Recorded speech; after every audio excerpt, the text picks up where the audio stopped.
Alright guys, we are asked to solve this. X raised to the x divided by 3 equals to 1 all over 4 minus x. So we are asked to solve for this. So the first thing we need to do in this is that we need to cross multiply. Okay, first thing you need to do is cross multiply. All right, so when you are cross multiplying, the next thing you are going to have is x times this will give you x into 4 minus x equals to 3 times 1 is the same thing as 3.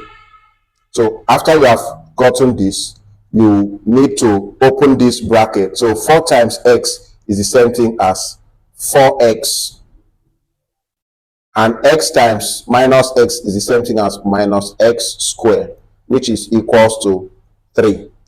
So the next thing we do is we rearrange.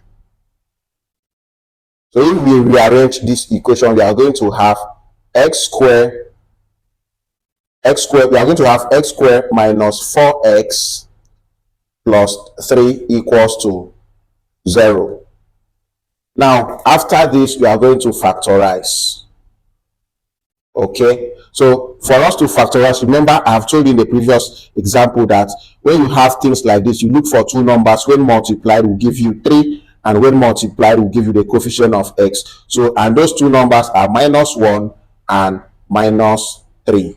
So if you multiply these two, you have this. If you add these two, you have this. So we are going to substitute these two values inside this equation. So we are going to have x squared minus x, because x is the same thing, 1x is the same thing as x, minus 3x plus 3 equals 0.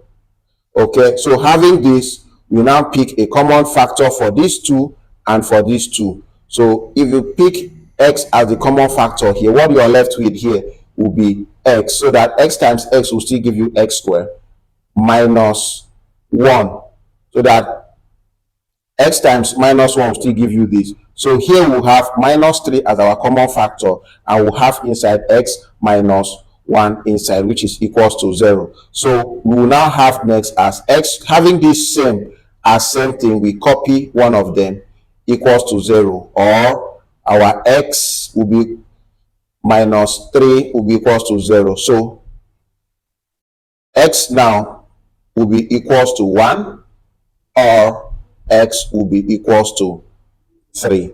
Let me have your view in the comment section. Thank you.